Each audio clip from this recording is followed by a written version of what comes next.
When you think, who is thinking? You've felt it before, haven't you? That endless chatter in your mind, words piling on top of one another, like waves crashing against the shore. Thoughts about yesterday, thoughts about tomorrow, thoughts about who you are. Stop for a moment and ask yourself, where do these thoughts come from? And more importantly, who is listening to them? This question is not a trick of philosophy. It is an invitation, an opening to redefine how you see yourself. And if you follow it, if you sit with it, you just might find what's been quietly watching all along. Most of us live our lives lost in a storm. Our thoughts swirl like restless winds, pulling us in every direction. I should have said this. I hope that doesn't happen. I'm not good enough. It's exhausting, isn't it? Like trying to hold every falling leaf in a storm, only to feel like you're losing control anyway. But here's the thing.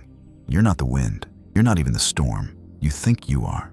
Because you've forgotten the still, silent presence in the center of it all. The part of you that was never touched by the chaos. The you that watches the mind, not as its prisoner, but as its witness. Imagine for a moment that your mind is an ocean.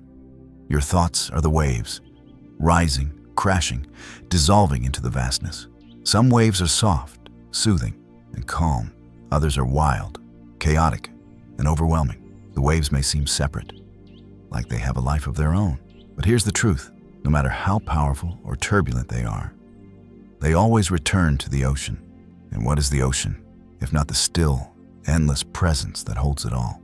It doesn't resist the waves or cling to them. It allows them to rise, to fall, and to flow naturally. And then it lets them go. What if you could be like the ocean? What if you let your thoughts come and go without chasing them, without clinging to them, without fearing them? Because, listen carefully, you are not the waves. You are the ocean. Yet how often do we forget this? We spend so much of our lives trapped in the mind, obsessing, replaying every conversation, worrying about things we cannot control, doubting ourselves again and again. It feels like freedom is something just out of reach, something we can only find if we work harder, or fix ourselves, or get everything just right. But have you noticed? The harder you try to control your mind, the louder it becomes. The more you try to silence it, the more chaos you create. Why?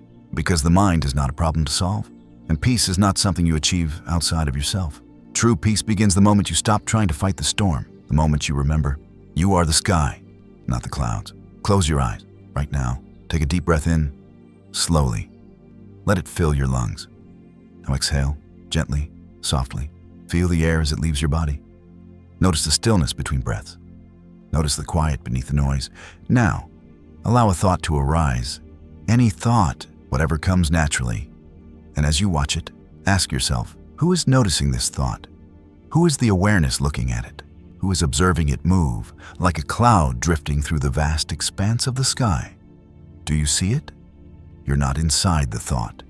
You are beyond it, behind it, watching, listening. You've spent so much of your life trying to control your mind, trying to organize your thoughts, analyze your feelings, protect yourself from what might go wrong. But here's the paradox.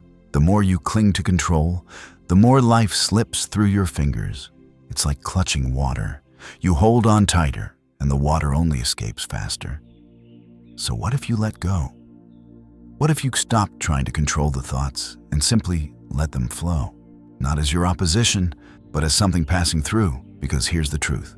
You are not your thoughts. You do not own them, and they do not own you. You are the awareness in which they arise. The awareness that holds every joy, every sorrow, without judgment, without fear. But there's a reason this feels so difficult. The ego. It clings desperately to its stories. I am successful. I am broken. I need to be more. The ego survives by defining you, by wrapping itself in the armor of your thoughts. It believes you are its stories, the identities you've collected from the world. But let me tell you something. You are none of those things.